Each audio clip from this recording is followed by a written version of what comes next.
It's time to sharpen up those edges and grease up your chains. We are going to live it up with mountain life. Dropping in 5, 4, 3, 2, 1. What's up, mountain lifers? Did you do them? All the things? All the things on the list of things? Things you wanted to do this summer. All the waterfall hikes, and the overnighters, and that new thing that looked awesome in the spring and you said, what even is that? Hydrofoiling? I want to do that this summer. How did you make out with the list? Do you even have a list? Even if it's not written down, I feel like most of us have a list like this. And I feel like a lot of us, too many probably, didn't get around to knocking as much off the list as we'd hoped a couple months ago. I certainly didn't, and I don't even have my usual excuse. The biggest time suck of the summer season. The preventer of doing of the things. Other people's weddings. Because summer is really only 8 or 9 weekends long, especially if you have kids. And there's a window in there. These days it can be from your late 20s into your late 30s, where having to bear witness to other people's happiness, other people's weddings, it really eats into those summer weekends. But what can you do?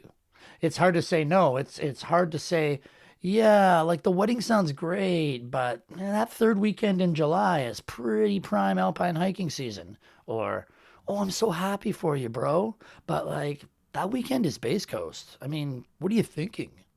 And I'm only half playing around because summer is short enough as it is without having to stand around in matching outfits you're probably not going to wear again. Outfits that cost as much as 6 quick draws and a new set of nuts. Or one of those electric pumps that can shave 10 minutes off your paddleboard inflation. Ben Poechman is on the show this week. Ben's a snowboarder and an artist and a true grit farm kid. And he's also a very considerate dude. Because Ben is about to get married. But he and his lovely bride-to-be have the decency we all look for in our closest friends. Late September wedding. And since we're talking about time and making the most of it, I think right now is a great time to hear from our Live It Up partners over at Citizen Watches.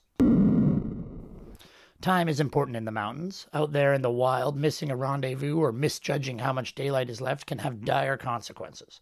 For over 100 years, Citizen have been known for creating quality timepieces and embracing ideas and actions that elevate society above self and respect the planet we love to explore. Need an altimeter or a pro-quality dive watch? Citizen's ProMaster series provide functionality, durability, and the spirit of adventure up in the air, on land, or at sea. With a huge line of professional-grade, sport-inspired designs, Citizen keeps you on time and makes every minute count.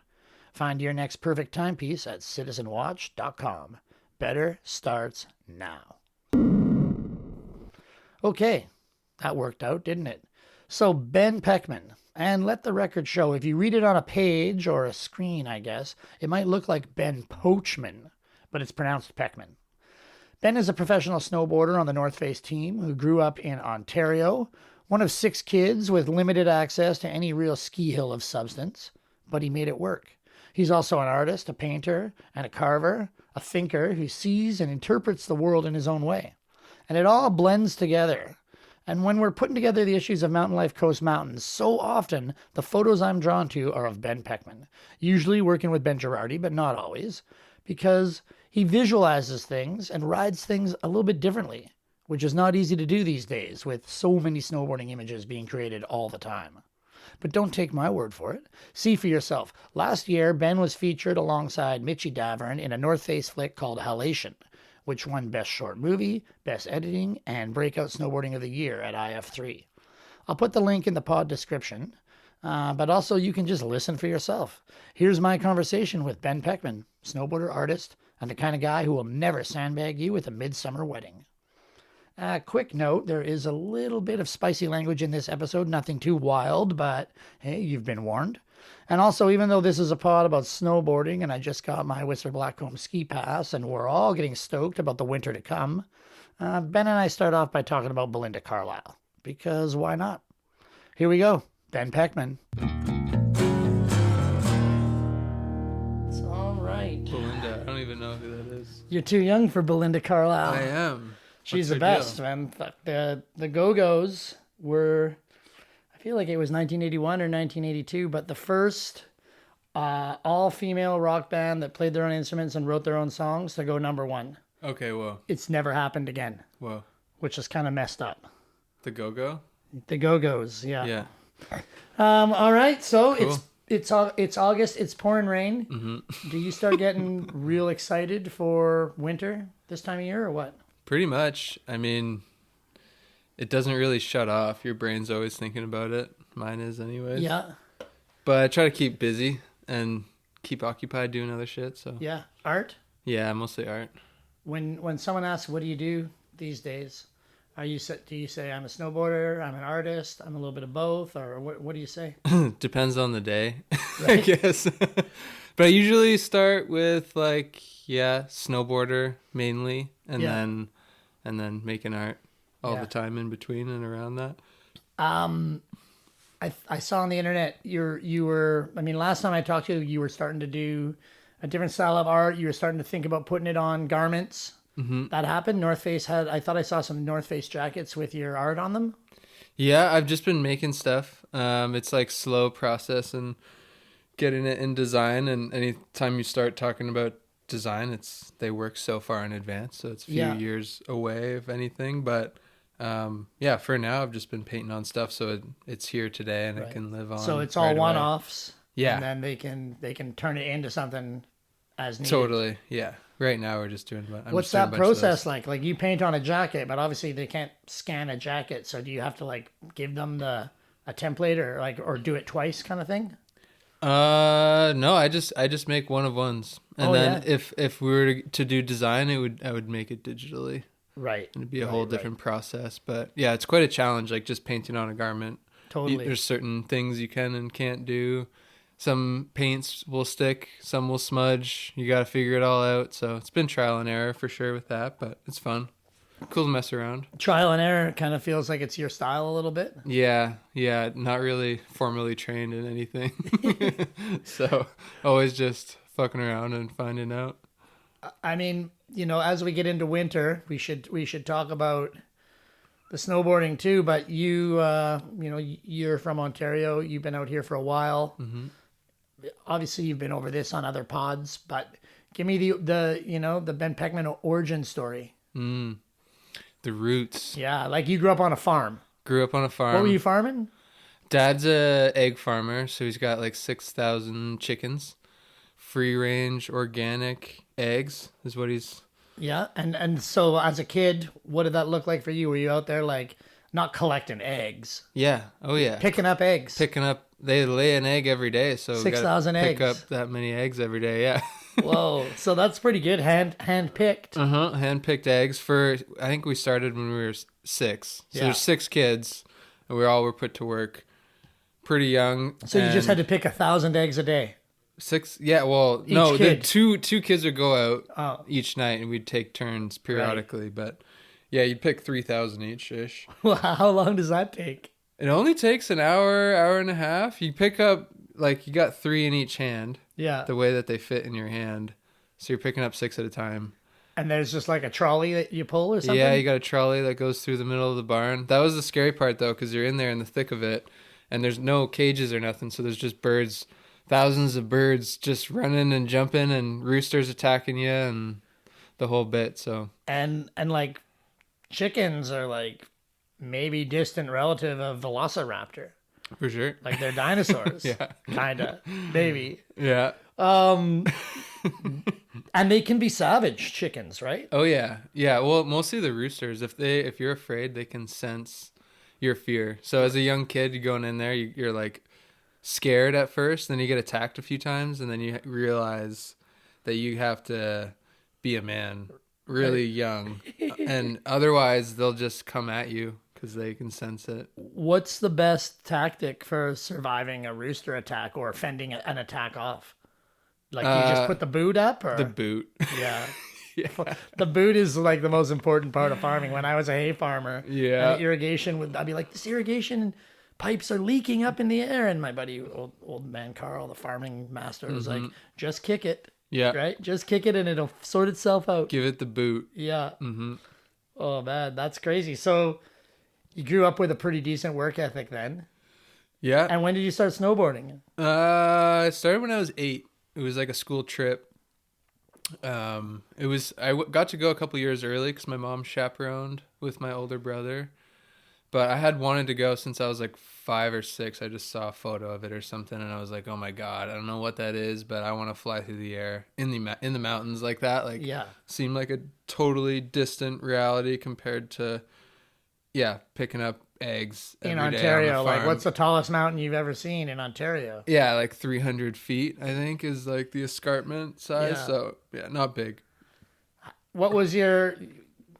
I mean, I thought I kind of remember you were talking about like building features on the farm. Was that jumps or was it mostly rails and stuff or? Mostly rails. Like I'd build a little kicker here and there, like a wall ride or something. But Right. we just didn't. I didn't have speed, so I had Yeah. this like pretty flat, barely hill in the cow pasture, and I would like stack up hay bales to make a drop-in ramp for speed because there wasn't much. So then I would mostly just make rails out of like 2x4s and old chicken feeder trough metal, scrap shit around the farm, and get my fix after school every day. Would like drive a tractor out, turn the lights on, and like run the battery dead to keep it going. But Chicken farming is a year-round thing though, right? So for sure.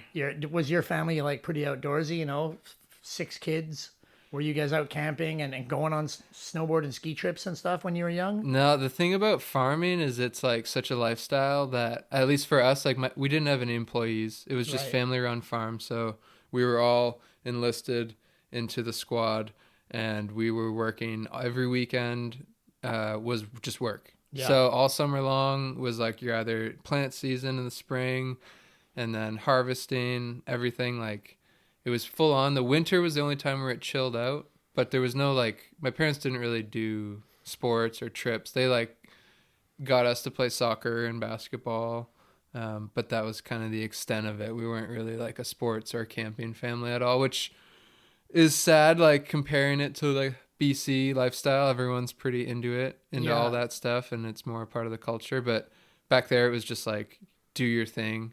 And your work is your lifestyle, especially if it's like farming. Like And you're that. outside a lot farming.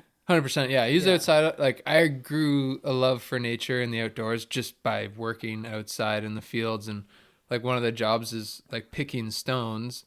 So you just walk through it, just a giant, like 100, 200 acre field and pick rocks for like 6 hours. You just walk all day long and pick rocks and put them in a pile. Put it in a pile or pick it up or throw it in the edge into the woods or whatever you got to do. Or you go pick mustard seed, which is like a weed in a field, and you go walk through the field. A beautiful yellow flower. A yellow flower. Yeah. You go pick it out.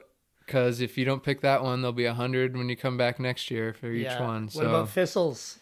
Thistles, those are the nemesis. Those suck, obviously, but you have to dig them out with a shovel. Because were the fields hay or were you growing food crops? He was growing all different crops. He farmed 400 acres, or my dad, he still does. Yeah. But he makes his own mixed grain for the birds. So he's like organic egg farmer, and he grows all his own crops to make his own mixed grain for his birds, and then sells his mix to like a few other small time guys. I mean, for sure it's a different culture than the camping and that out here, but also like I think it's maybe there's a lot of kids that grew up camping that still don't have that kind of work ethic, or that connection to the land, the weather. Like when you're a farmer, you're real tapped in. As much in ski towns we're very tapped in to the weather and the storms, but farmers are more even. Oh yeah, they feel it in their bones. They know when the rain's coming. That makes me think of just like the time we spent out in the wood, outside on the farm. You're working. So I always kind of feel purposeless sometimes when I go like camping. I'm just like, I need something to do. Yeah. Cause I'm out there and I'm like, I don't have anything to do. I need like a task. Yeah. Like build a kitchen out of roots. Exactly. And sticks. Anything. I can't just like sit and drink beers and be like all good. And like, is that something that you're working on? Is that a goal to be able to like disconnect from the drive to be doing something, or that's just how you are? I think that's just how I'm wired. I think like I can chill when I'm like tired and I've like earned it and or did the work. I can sit down and have a beer, but yeah, I can't just like go, like even a vacation feels like I need to be like doing something productive or. It's crazy because I mean then alternatively you could stand at a canvas probably for 6 hours and work on a painting or carve on a stone or. Yeah. For sure. Yeah, but it's you're doing something. You got to be doing something. Where I guess like, yeah, the leisurely activity of camping, of just going out and like existing, I need to be like, well, where's the tractor to drive and the stones to pick? Or so I'll be out there picking collecting rocks or something anyways. That work ethic, then, you know, it translates whether you like it or not. But when you started taking your snowboarding more seriously, you know, somebody says, you know, the secret to success in any field is just work harder than the next person. Was that, did that play a role? Like, obviously, like, you're known for, you made your own movie with no cameraman, but you were snowboarding for cameras and stuff a while before that, right? Yeah, for sure. Yeah, I mean, that happened just by chance, I think, but I don't know. I guess I can't really put my finger on what it is. All I've ever known is like that I didn't have access to coaching and the whole like competitive side of it. Yeah. In the same way that like we couldn't play hockey. And I would have loved to play hockey. It looked pretty fun. All my buddies were doing it, but it's too expensive. There's too many kids in the family. Yeah. And you're away. Someone's got to drive you. Yeah, I didn't have time with the farm and everything. So I was like, all right, it's too intensive. And the snowboarding was kind of like that, but it was also this thing that I could kind of make it on my own. Like I could go and make my own train park in the cow pasture. And that was like a liberating feeling to be like, okay, I may not be able to play on this like hockey team with all these guys and go to on these tournament trips, but I can like make something in the backyard that I can do my sport and like push it, take it as far as I want to. There's no one like saying I can or can't or how far I could go. And then, yeah, it's not been easy and it's been slow. I think the arc of my career has been like very, very gradual and slow. And I don't have the fancy big tricks, and you know, I've never done a 1080 even or anything. And me neither. Yeah.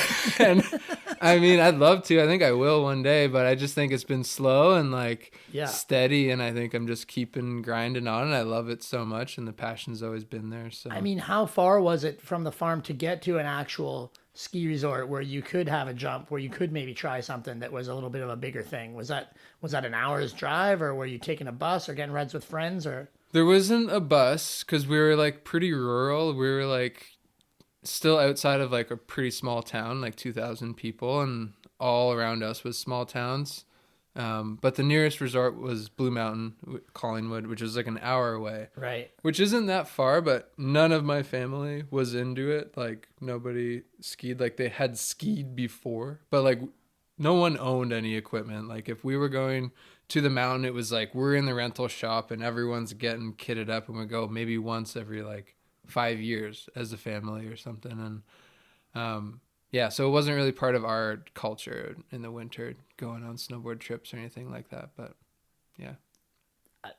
How often did you get to go to a hill then when you're a teenager and things are starting to click? Yeah, like I feel like once I got my license, then it was like pretty game on, and I started to make some friends who were like down to carpool, and we would go. And even then it was like once a week. Right. Max. Like, did you have your own vehicle right away? No. It was like borrowing my parents' van, like family van that had been gone down through the siblings of, older brothers driving it first as their, are you in the middle or car. Second youngest. Right. Yeah. So the van was pretty kicked in. Oh, the van would be kicked in at that point, for sure. But there was also this hill like 10 minutes away in Walkerton, and it has like a pretty famous downrail there. But I would go build a jump there. So like if I couldn't get to the mountain, I would go to this park with a hill that was steeper than in the cow pasture and build a kicker. And that's where I learned to do like 360s and all the grabs. And like, and you're just by yourself in the snow. Just solo. My older brother came with me a couple times, but mostly just going alone, like begging my mom for a ride, drop me off for a few hours and hike the hill all day and then when did you come out west? Like right after high school. Right. Were your folks like stoked? Okay, you're gonna go west and snowboard, or were they like, no, you should go become a agricultural consultant at college or something like that? They're always like supportive of like whatever we wanted to do as the kids. I think they knew from early on that I probably wasn't doing anything academic. I just wasn't applying myself in school. Yeah. I didn't really give a shit. I'd like pass, but I had never studied for a test ever before. I like wouldn't do final exams. If I knew I was going to pass, I was like, good, cool, I don't care. Like, Yeah. Well, I mean, I don't want all the teachers to come after us, but there is something to be said for that. Like, if you need a 50 to pass and you get a 51, then you passed. you did pass. It's not like usable necessarily for your future endeavors if you want to go down that route. And I wouldn't recommend that to anyone. Like, I looking back, I just wasn't engaged, and I think a big part of that was my attitude towards it, but then also just I didn't really connect with the teachers that I was around, and I didn't really feel understood. I was like really passionate about this thing, but it was really distant. I was like one of the few kids in the school that knew anything about snowboarding. You know, there wasn't another kid who was like into snowboarding at my school. Like, so. how many kids in your graduating class? In high school, like I think a few hundred. Like Right. there was 700 kids in our high school, but my elementary was like 120. It was really Right. small. And not like a posse of snowboarders. None. Right. Like in my high school, like no one was into it. Right. There was another high school in a different town where I met one dude who was like, him and I would carpool, but like no one else that I knew was into it at all. It was just like farming and hockey, and so I was just like kind of an outcast, misunderstood. And I think me just like moving out west right after high school, my parents were kind of like a bit probably worried, like, Yeah.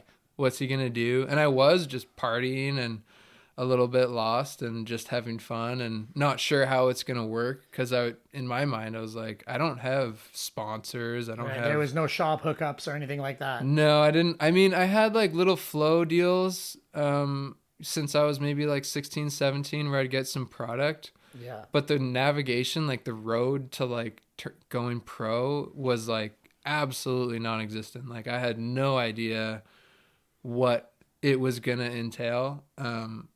And so I was just like, all right, I'm just gonna go to Whistler and like get better at snowboarding and like put my days in. And you knew Whistler was where you're going to end up. You didn't look at Banff or anything like that, or No, I mean, growing up reading the magazines, like I was a loyal subscriber to all the mags and Snowboard Canada. Like anytime I opened a page of like somebody dropping a big cliff, like Devin Walsh or something, it was like Whistler, BC. So like every single thing I wanted to do was always just Whistler, BC. So I was Yeah. like, I just knew. wind lip stuff. Yeah, just Right. I knew Those right are- away. Those were the days. The wind lip, it doesn't shape up like that anymore. Oh yeah, just sending. Yeah.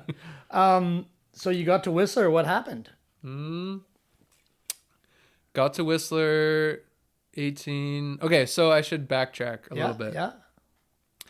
The first time I went to Whistler, I won a video contest. Right. And it was like a trip to Camp of Champions. And Matt Belzil was my coach. And I was getting a bit of West Beach flow from this Ontario rep at the time. So I felt like I had a little in with Matt, who was riding for West Beach at the time. And I was just picking his brain, like, what do I do? How do I... And were you like 17, 16? Yeah, I was like 16, 17, I think. And then it was like right around graduating year. And then, yeah, I just, as soon as I could, I went out. I think I moved out with a friend I can't remember if it was the spring. I feel like it was the spring of the next year. So the first year after high school, I worked for like 6 months, saved up all the money I could. Yeah. Which wasn't a lot. It was like $4,000 or something. And then moved out in the spring with a friend, moved in with him, and then he broke his elbow like 3 weeks in. And I got my pass revoked for jumping a slow sign. And then he was like, dude, I'm moving home. I broke my arm. And I was like, well, you're like the leaseholder. I don't really know what I'm doing out here yet. And I just got my pass taken away. So I was like, all right, I'm going to go back home too. Maybe I'll work for the summer and try again. Yeah. So I did that. Moved back in the fall with a few friends from Ontario who were into it. And that was maybe my first little like crew. So even then, like, you couldn't come back to summer camp because it was going to cost the second one. Oh, yeah. And I didn't really know I didn't know anyone. Yeah. Still, I was still like a total nobody. Like I met Belzil as my coach, but I didn't know anybody else. You know, I Yeah. had friends in Ontario, shredders, but for the Whistler scene, I had no connections. So it wasn't until I came back out in the fall that I started to meet people. I met like the Footy Fiend crew and like the Lost Boys, and Alex Beebe and all those guys. And yeah, I started to like get my foot in a little bit and figure it out. And I think maybe you told me, but like the first winter in Whistler, you were just hiking the park, hiking the pipe, riding pretty park. much.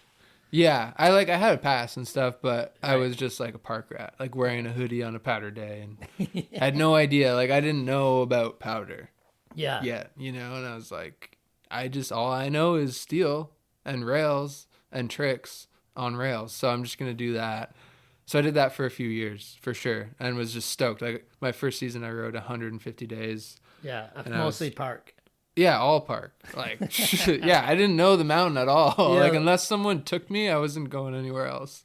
Wild. Yeah. And then I think we had a crappy season out here, and you went home to Ontario for a winter, Yeah, that might have been the year I did the Selfie Stick Man video. right? Yeah. And it puked snow in Ontario, and Yeah. you filmed a powder video with a selfie stick and a tripod. Totally. Yeah, we had originally planned to film like an urban video.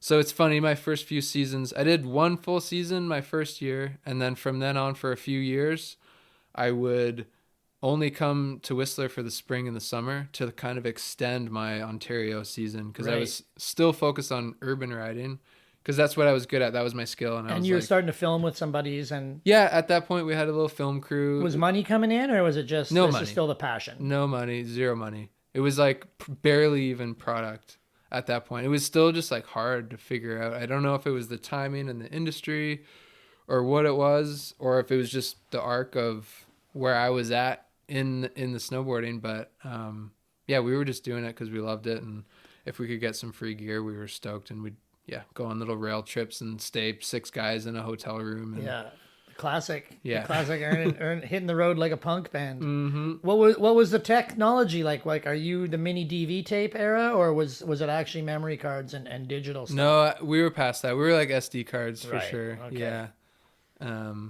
For sure. Like we had HVXs and Yeah. extreme Deathlands at that point. That's when like we were like getting like into it. Yeah. For and sure. then you go home, you make this selfie stick video. It kind of blows up. Like, what did you just put it on YouTube or something, or how did it get from you had to edit it yourself Yeah. on like a MacBook or something? Yeah, just iMovie or something. Yeah.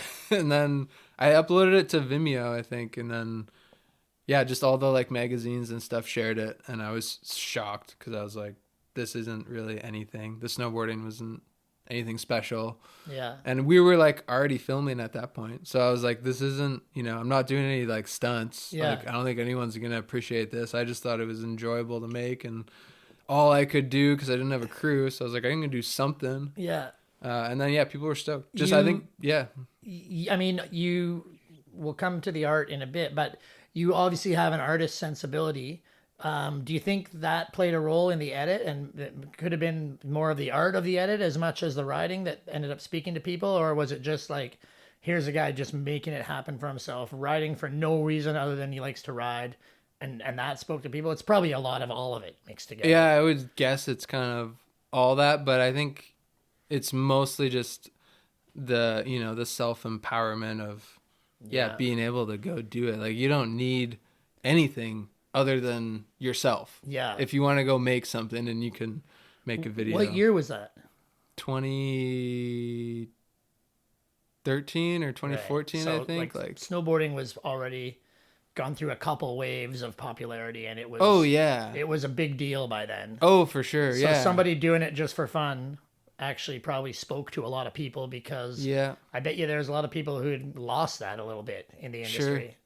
Sure. Yeah. And it was very like polished Right. at that point. And like all the big videos were happening. Like it was like, it was like past prime, maybe. I feel like early mid 2000s was like, holy shit, peaking. Totally. And then it was like starting to get kind of not stale, but it was starting to get kind of weird. But like, for sure, it's an Olympic sport. Yeah. And like fluorescent colored kits and all the rest. And it was becoming like a little bit, a little ick.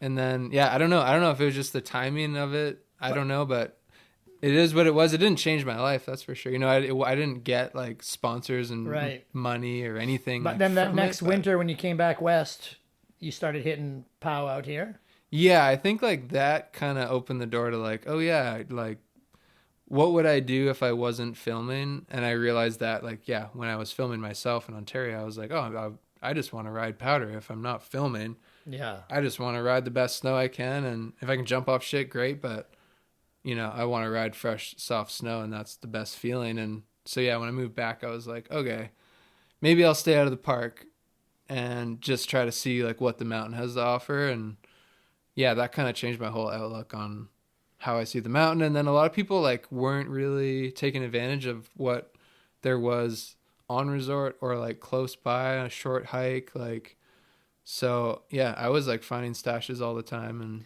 Yeah. I mean, there's a lot up there. In the old days, For that was sure. all we had. totally. Right? Yeah. Like, not that many people had snowmobiles when I was Right. young, but we still managed to, almost make a movie all on mountain back then. Totally. Yeah, absolutely. How long did it take? I mean, I know you had to still work, obviously, in the summer. You were landscaping. Mm-hmm. But were you out here full time then after that first winter of POW? Yeah, for sure. Yeah. After like the selfie stick man stuff, I was like committed. I was like, all right, I'll do landscaping work in the summers, but I'll stay out west. And live with like a bunch of people in a house. Oh and my do God. the classic Whistler life. I didn't have my own bedroom until I think I was like 27 years old. Like, it's crazy. I lived in closets. I lived under the stairs like Harry Potter. I lived in a sauna for like 8 months. Yeah. I lived in my truck for a year or two. Like, yeah, pretty gnarly. Like, yeah, just classic ski bum trying to figure it out. But worth it. Do you think that still happens now where, a kid from Ontario will go all in and move to Whistler for that life? Or are they going somewhere else now? Are they going to a different town? That's a good question. I definitely see some kids still coming and doing the thing, but I feel like there's a lot more options, and Whistler is a pretty like expensive place if you're like looking into it a lot. I feel like more sleeper places like Nelson or even Revelstoke's getting pretty popular too, but yeah, I feel like some of the quieter places kids are maybe getting more drawn to that. Yeah.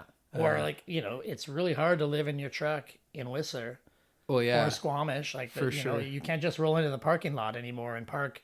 Yeah. My buddy Dave Barnes, when he came to Whistler, he had a van that didn't run, and he's a skateboarder, so he would park it outside the skate park, live in it with his girlfriend, and then every 3-4 days he would get a bunch of skaters and they would push the van to a different part of the parking lot, so it looked like they were moving around, but it didn't run.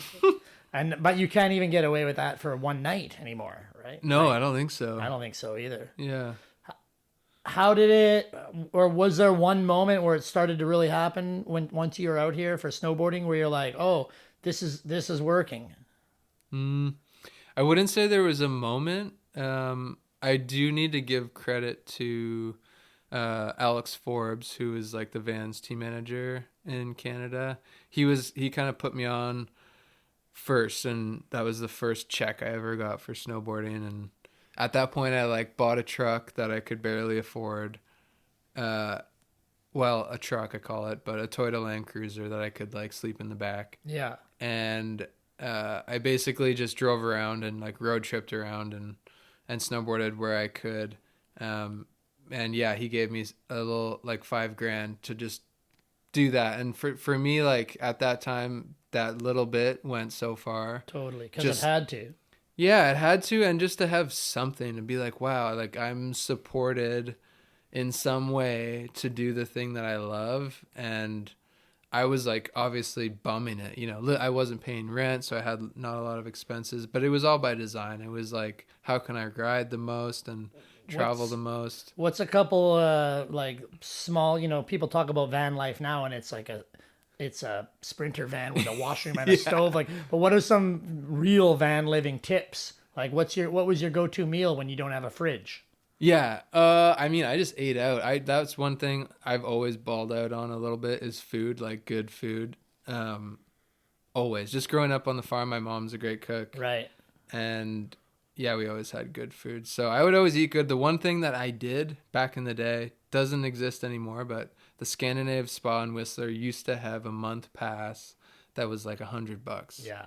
And I would buy the monthly pass, and I was landscaping in like all day long, just so dirty, covered in dirt, and I would roll up to the Scandinave spa every night after work, and be in the eucalyptus and the hot tub and quick the steam shower room. off, and then you're living the good life. Exactly, and then back sleeping in my truck felt fine after that. It was not a big deal, but that was like the biggest hack. Was like, wow, $100 a month is not a big expense when I don't have a shower, and this is like a shower every day and a hot all the extra stuff and a wellness spa experience every day. Exactly. Oh, bad. That was good living. And then what drove you into the art? Landscaping started to make you feel like I don't want to do this either, or?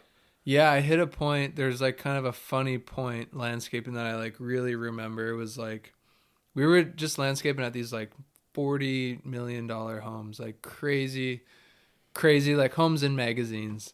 And we'd plant 20 trees in a day, like 6 guys digging big holes. Yeah. And then the landscape architect would come by the next day and be like, yeah, you want to just put like that, that tree like 4 feet to the right? And we're like, dude, like we put it exactly where you told us to put it. Yeah. Yesterday. What changed? Okay, we're gonna dig another giant hole right beside it and put it in there just because you couldn't make up your mind yesterday. You know what I mean? And there was like so many moments like that I was like, man, I don't know what I'm doing in this world, but I know I love snowboarding, but this ain't it. Like doing this for these guys, like it just wasn't filling up my cup. So I started looking, and I found an apprenticeship on Craigslist. So it was a Craigslist ad for a stone carving apprenticeship. Went to the interview, got the gig, did it for 3 months. And then, the guy who owned the gallery just like asked if I wanted to keep doing it. And I did. You didn't grow up as an artist, but no, you had some exposure to the arts, or? Yeah. My oldest brother, Matt, was like a really talented sketch artist. Right. But which was a good and a bad thing. 'Cause it was like, okay, I see what's possible. But also I was comparing myself to him and thinking, fuck, I suck. I'm not even going to try. So I stopped drawing, period. Right. When I was like 7 years old or 8 years old or something like that. And I never tried again, basically. And like I took art class in freshman year in high school. And again, like I was just like, I suck. Like I couldn't find a medium that was working for me. And so I just was like, all right, I guess. Like I like the idea of art and I'm interested in it, but I was like, I don't think I have the skill to do it, or to like the skill to apply my ideas. And so I just was like, all right, I'm just going to like stay focused on snowboarding. And it wasn't until starting to make stone art that I was like, okay, I guess I could do this. And then from there started painting, mostly just making like birthday cards and shit for family, painting little cards. And then from there, I was like, okay, well, fuck, if I can make a sculpture in 3D, I could probably like paint in 2D.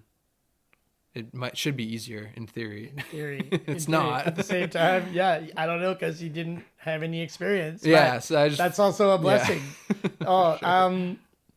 Yeah. Artist and snowboarder are not known for the two easiest careers. So you picked a couple of good ones, but it's working out.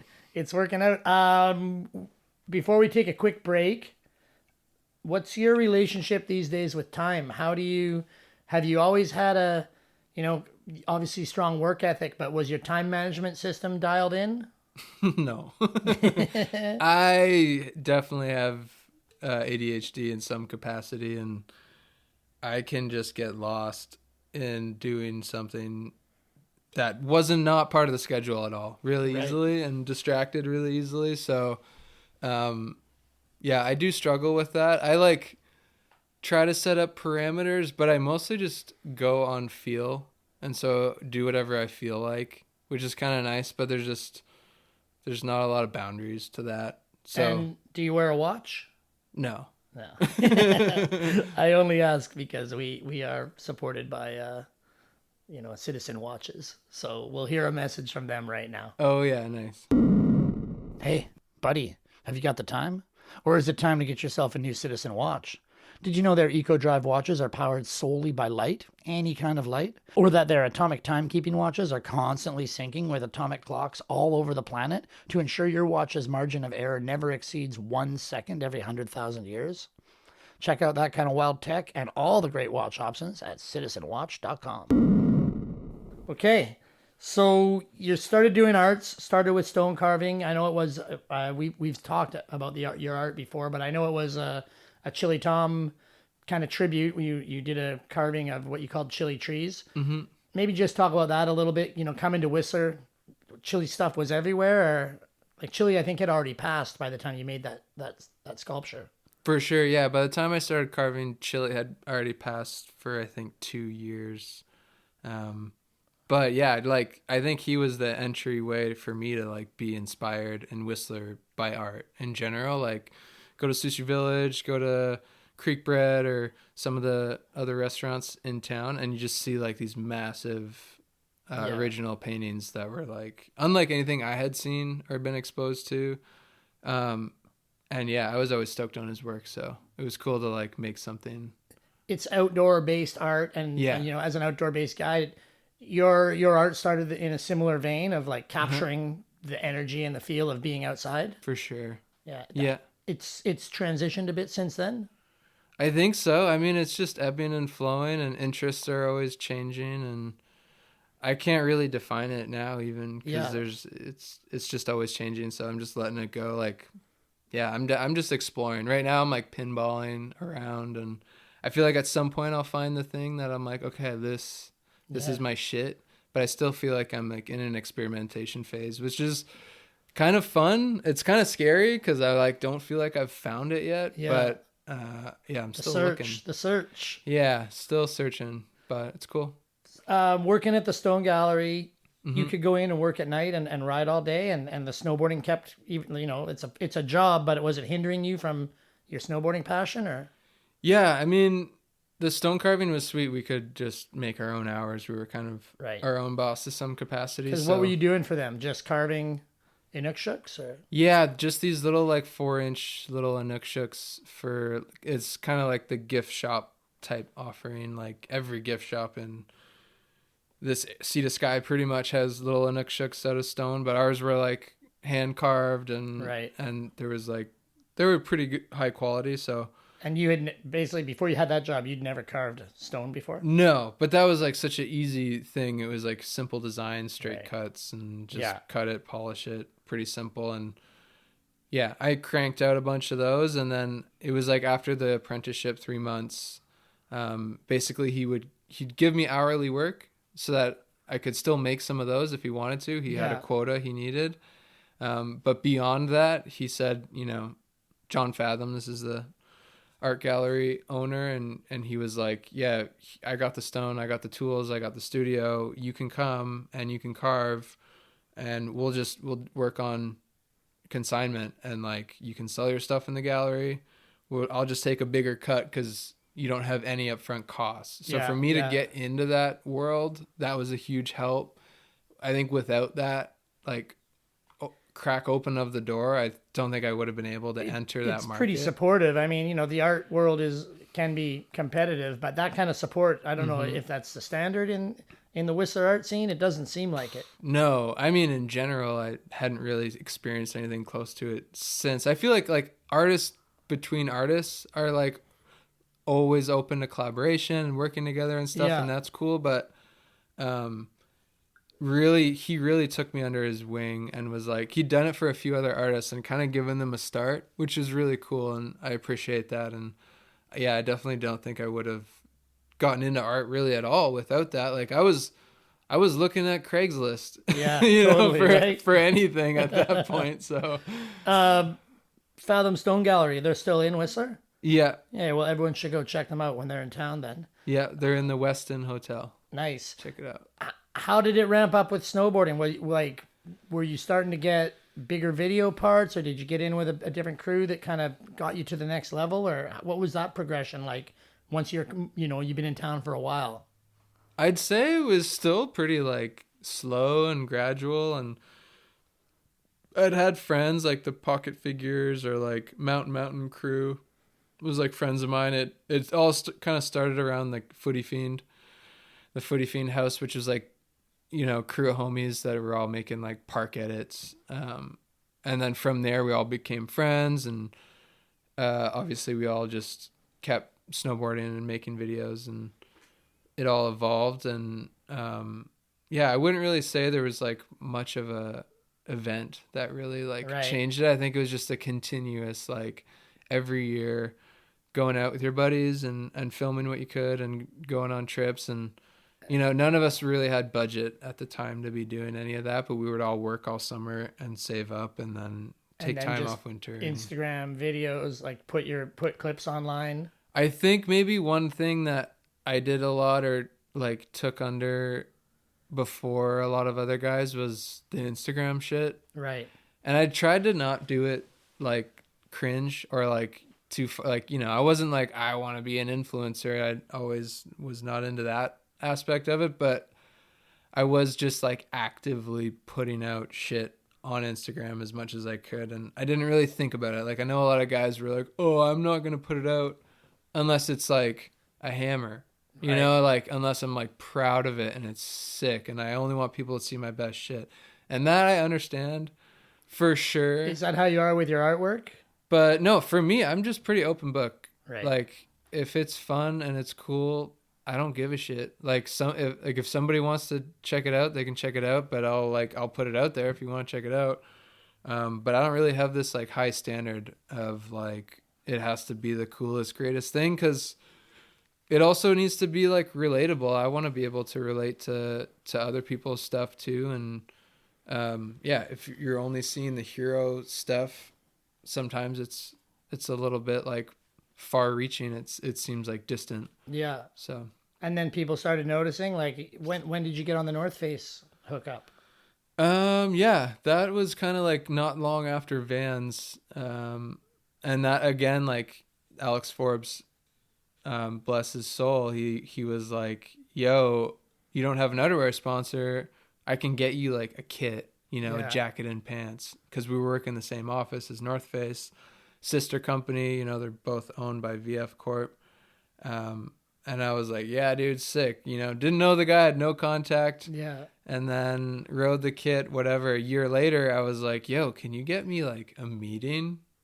And at this point, still, like, I have no idea what I'm doing. Like, I don't know anything about like what it means to like make it in the industry, or, you know, I didn't have an agent, didn't have a coach, didn't have a manager, didn't have anyone like giving any guidance around this stuff. So, a couple buddies that had been doing okay, or not even that? Not close friends. Like, I think I was kind of like, I knew guys that were doing well, but not close enough to be like, yo, like Razman, like, how did that, you know, like, I wasn't having those conversations really. So I was just figuring it out. But regardless, I got a meeting in Montreal. And so I did like a road trip back home in Ontario. And I was like, all right, it's a 9-hour drive. I'm just going to like fucking hammer it drive there and meet this dude. And I don't know what it's going to mean, but maybe it's something. I don't know. And at the time, like, North Face wasn't really sick yet. Yeah. Like, it had gone through waves, and like in snowboarding, it was like cool for a bit. And then it was kind of like not really like much of a thing. Didn't have a lot of momentum behind it. And it was kind of in that period where people weren't really, so I didn't really like think much of it. Right. You know, I was like, North Face, yeah, I don't know, it's cool. It's kind of a big company. But yeah, anyways, had the meeting, didn't hear from him for a few months, and I was like, all right, I guess that didn't go well. Like, I don't really have much to show. Like, I wasn't doing that much, but I had big dreams. So I shared my big dreams. You know, I made pitch decks, and that you know, the first pitch deck I made was 50 pages to put it in perspective. PowerPoint pitch deck? Dude, I printed it out in like a book, like a bound book, and was like handing it out at a SIA. Like, it's so expensive. I didn't know what I was doing, you know, like figuring it out. Yeah, but also like it's different. Yeah, I mean, something. It was embarrassing looking back at it now, for sure. But yeah, and I mean, at the point I had the meeting, I got my shit down to like 10 pages. Right. So I was like, all right, I have a 10-page PowerPoint to show you of like what my goals are and what I'm trying to do and what I've done and what I'm into. And yeah, I ended up getting a call back eventually, and they were like, yeah, let's do it. So I think that was like 2018. Right. So it's been like 7 years now already. And yeah, they've been like the biggest supporters, and shout out to Max Turcott for giving me the opportunity. And yeah. And then the rest of the industry caught up to them. Yeah, I think once you have like Vans, North Face, any other brand is like, okay, well, yeah, those guys are pretty legit. So Right. yeah, you must be doing all right. And then Smartwool was next. They're also in the VF portfolio, and was easy to connect like through Vans connections there too. And then what was your life like after that? Like, you're still in Whistler, you still don't have your own bedroom. You're still riding as much as you can, like trying to avoid the bar scene, or how was it? I think as soon as I started making art, the bar scene for me at least like just disappeared. Right. And it was like, Friday night, I'm in my underwear and I'm making a painting, and I'm going to wake up at 7 a.m, stoked. Yeah. And, work on it a bit more. And then in 2 weeks, I will have not partied, didn't spend any money, and I have a painting that I'm going to sell for a few $100. Yeah. And so I was like, wow, I saved $200 and I made $300. That's like $500 in my pocket. And I don't feel like shit. Yeah. And it's sad in a way. I'm like missing out on all the social time, but I kind of, I knew when my time was up for like, all right, I've like had fun. I think it's time to like, it's admirable discipline though. In a town, built to lure you out. Mm-hmm. You avoided the pit traps. For sure. Yeah, I mean, it's easy. You could party every day. Everyone that's there is on vacation, and they're only here for a week, and it's Tuesday night, and we're going out, and we had a sick day, so we're having après. And it's always somebody's last night in town, or 100%. Birthday, or first night back. Birthdays, yeah. Oh my God, it's nonstop. So you got to kind of pick your battles, for sure. Yeah. Was there one like luxury for yourself? Like, if you had a little bit of money, you'd go out for dinner at a certain spot, or you would go buy something, or what would you do to treat yourself, during these years of grinding? Probably that. Go for a nice dinner, or like go to the farmer's market and just like not look at price, just get the food that you want, get some like good food, some good fish fillets, some steaks or something, or like, do some wellness, go get a massage or something. Nice. But yeah, I wasn't like buying nice shit. Yeah. Still, I don't really have nice shit. When did your art career sort of take the next step from selling a $300 painting to maybe, getting a commission, or? Probably again, just slow and smooth, but the chili tree was like my first bigger sale for sure. And that was like my first year carving. I made that, and it sold within 6 months, which is a pretty quick turnaround for a bigger sculpture.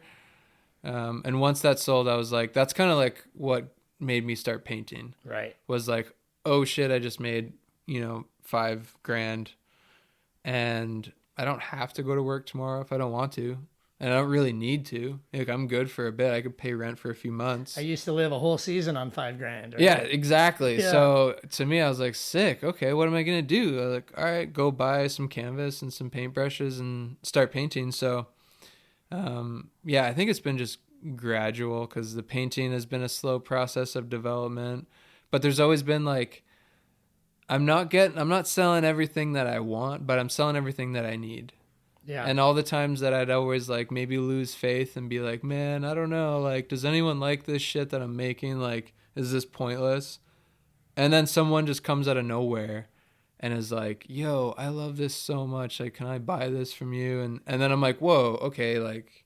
With the art, was it the same as with your writing, where you just make some art, put it on Instagram, hope people see it? Or were you like trying to get art shows and going to the, trying to sell prints at events or whatever? Yeah, I've been having to be a bit of a go-getter in the art stuff for sure. Like, one thing I would do is like make brochures and then go to like cafes and restaurants and be like, hey, can I do a print show? Yeah. This is kind of my stuff. And and I've got lots of print shows and active print shows from that. And then similar with art galleries, like I've approached a few art galleries. I have one place in Whistler where I show my original work, the Art Junction and Function Junction there with Shout out to Harvey, yeah. And yeah, so the art, you kind of got to be more like a go-getter, but it's just the same snowboarding too. Like, yeah, I drove to Montreal for a meeting, so it's kind of the same. I'm just driving around and chatting with people, meeting people, making face, and trying to get my work around. It's pretty sick that now, it's starting to come full circle where the art with the North Face stuff, it's coming together. Both things are one. Yeah, I feel like, yeah, definitely. And now it's kind of nice. There's like opportunities that start coming. Yeah. And now there's like, I'll just randomly get an email or a phone call and someone wants to do something. And that's pretty exciting. So, I mean, snowboarding, the roots of it are kind of outsider. There's been a lot of artists and that snowboard or I know a handful of people that say my snowboarding is the art, the mountain is my canvas, all this kind of stuff. But do you feel like the sport or the industry itself had reached a point where it was ready to lean back into the arts a little bit more because it, with coaches and trainers and like soccer moms driving kids to academies, and it was starting to feel that maybe it was getting a little bit too jockey.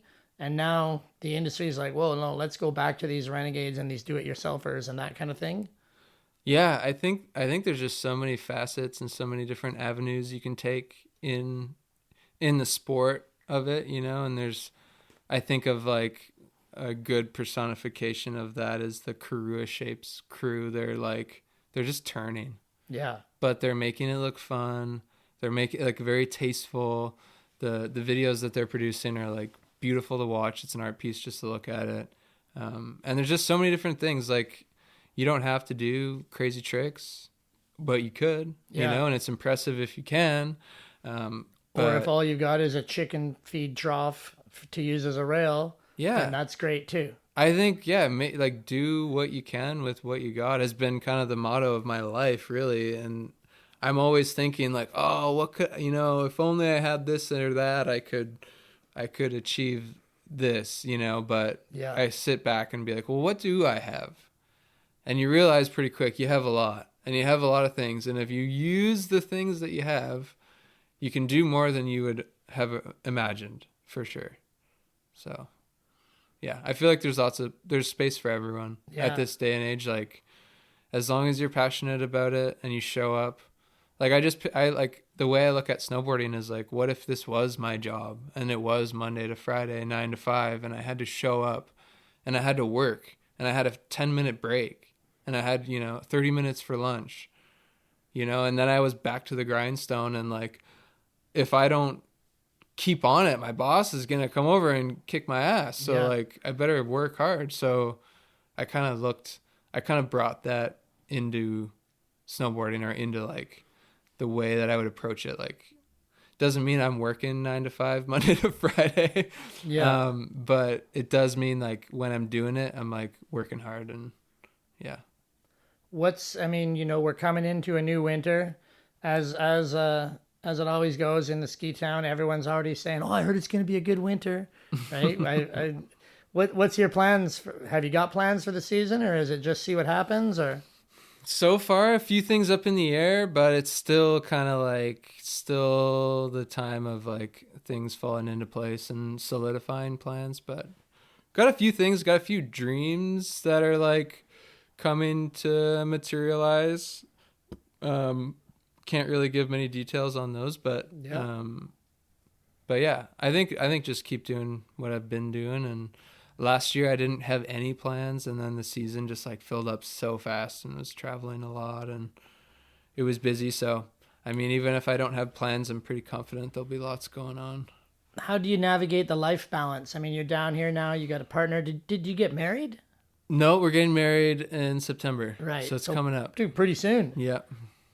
Snowboard honeymoon, or we're talking about either snowboard or surf. Nice. Hawaii or Japan, not sure. Is that tricky with a couple? I mean, with the art career you can be home, but with snowboarding can be travel based. Is it a challenge to balance, the commitments of a partnership, of being at home, a homeowner? Like, is there how do you navigate all that as you start to mature, out of the dirtbag kid era? Yeah, I mean, that's I think one of the biggest challenges that we all have. All my snowboard friends, anyways, that are in relationships. It's like, well, I'm gonna be gone for a few weeks. Yeah. For the next, Few 4 months. months. So, yeah, I think you just have to communicate. I think communication is key, and as long as they are aware that that's gonna be part of your lifestyle. Yeah. And I like to think of it like that. I kind of make up for it in the summer. Like, I might not be there a lot of the winter, but when I am home, I'm really present. Yeah. And there, and then in the summer, I can be like home a lot, and we can like, yeah, have dinner every day, every night of the week. We can sit down and cook a meal together, and I think like being able to choose when your times are gonna be like together and make sure those are like the best. Make the most of it. You say you're pretty active brain anyhow, and you don't sit still a lot, but do you read books, watch movies? Like, is that a part of your life for the downtime? Or a little bit. Like, we don't even have a TV at our house. We have like a projector. So Yeah. we'll like, if we're going to watch something, it's like an event. Like, Right. You got to like set it up. Yeah. But it's sweet because like it's an event. It's like, yeah, it's like you're at the theater and it takes up the whole wall. But yeah, I read books slowly. I just finished The Darkest White, which is like pretty insanely emotional story of Craig Kelly. But yeah, I'm like a slow reader. Like, growing up, I hated school, right? Yeah. So I read like 2 books in my whole childhood. 2 books and every snowboard magazine. Every snowboard magazine. So that's pretty much the literature that I do consume, is like snowboard, skateboard, fashion, art, is like, yeah. Did you grow up skating as well, or?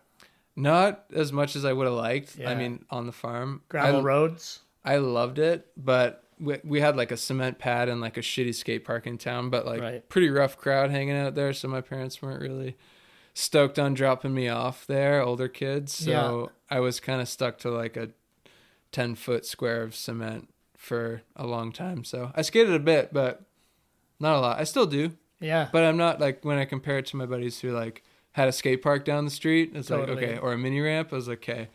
But you read the mags, the culture seeped in. I always felt like, I mean, I'm substantially older than you, but I remember coming up in the golden age of Big Brother magazine, and like that's kind of set the tone for so much that we did in film, definitely in my writing. Like, those guys just seemed so far ahead of what the winter sports were doing and what everyone was doing, and it was always the coolest. Yeah, I mean, I was subscribing to the mags for sure, like Transworld and Thrasher, and just studying. Do you miss the mags? I mean, there's still a few out there. I mean, there's definitely some really nice mags that are $40 an issue that I sadly don't subscribe to. But do you miss those days of waiting for the mag and going to the 7-Eleven or whatever, and or going to the post office and getting the mag? Oh my God, yeah, I miss it so much. Even like, we were really into basketball, and my brother would get Slam magazine, and like just the feeling of like knowing that there's a new issue, and like going to the newsstand to grab it, like go to Max Milk or whatever to grab it. It was like, I don't know what it was, it's just nostalgic. It was like a very special thing. It was like glossy and shiny, and like, whoa, the imagery, you're just like soaking it in. We're so desensitized now. Like, there's so much information that it's hard to be like, wow, anymore, I mean, we obviously run a magazine. We've had you in the magazine, one of my favorite gallery shots from last winter. But when you pull, say, a Mountain Life or any mag, and there's a picture of you in it, double page spread or whatever, how does that feeling compare to like, oh, my clip got 10 million hits? Or I mean, print will never die in that regard. Right. Like, having something tangible in your hand that you're like, it's just different. It's just like a different medium, and just like being able to hold it, feel it, Yeah. and see it in real life. That will never get old, for sure. Are you signing posters? Like if you go to a movie premiere, are you signing posters for kids? Are posters still a thing? Posters are still a thing. Yeah, I signed some Yeah. at the Jackson Hole event last winter. Yeah, people are down with them. I mean, Posters it's the are right, good for kids. Like I remember Oh, having yeah. so many posters. for sure. I think it's the right environment, Yeah. the right context. Yeah. But yeah. What's one place you'd like to go you haven't been yet, without giving away any of your secret plans? But do you have a hit list of winter or summer really, but destinations that you've got your eye on? Just pretty fixated on Alaska. Don't know how yet. Yeah. But yeah, I really want, that's like my dream for sure. Ride Alaska, spines, Yeah. big lines. But I've got a lot of practice to do. I only just got a snowmobile 2 years ago and getting into bigger terrain. And so I feel like I need a bit more time under my belt before I feel like ready. I know I could go there tomorrow and like ride, but Yeah. yeah, I'm like stoked because I know like I'll make it there when I'm supposed to, and it'll be fine. There's no rush to get there, but yeah, looking forward to like just getting more comfortable riding bigger terrain, and yeah, ending up in Alaska one day will be sick for sure. If space aliens landed, just between my house and yours here, and grabbed you and said, "Hey, listen, like, show us one snowboard movie that is going to let us know exactly what makes you excited about this thing that you do." Is there one movie that you would show them, or one segment even?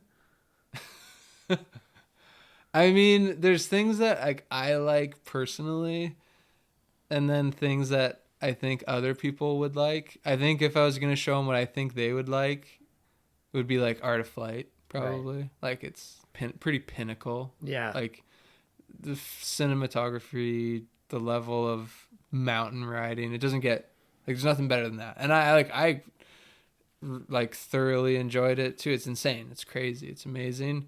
But then like I still have that little street urban rider, right, in me that's like would maybe also say like Landline or something.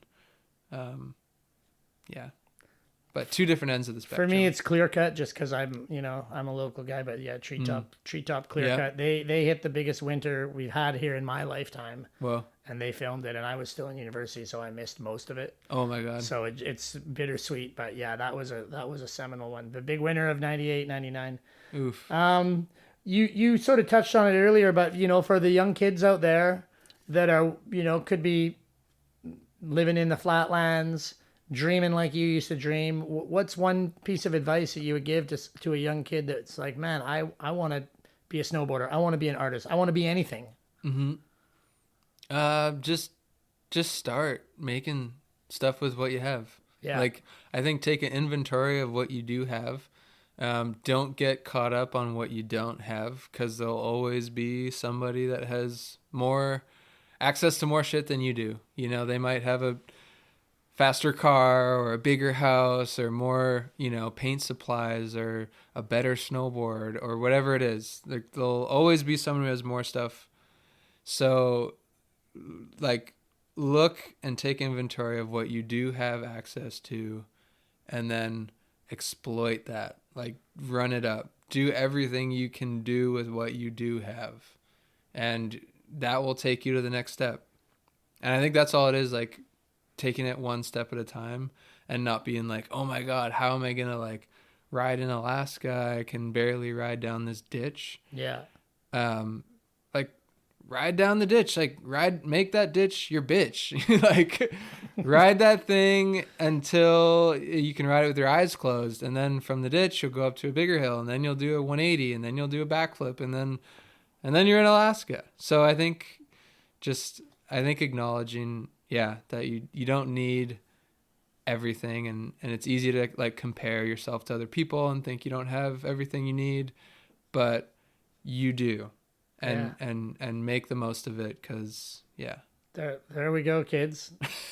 Make that ditch your bitch and stay in school. Thanks, man. That's great. Thank you so much, man. Cool. Thanks for having me, Feet.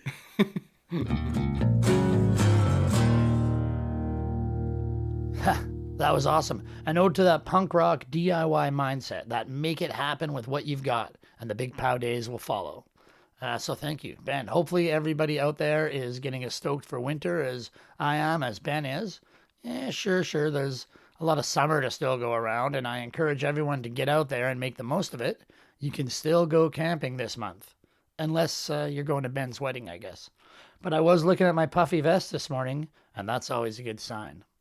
Thanks, as always, to Sharai Rules and Adrian Gendro for the voiceovers and the guitar licks off the top.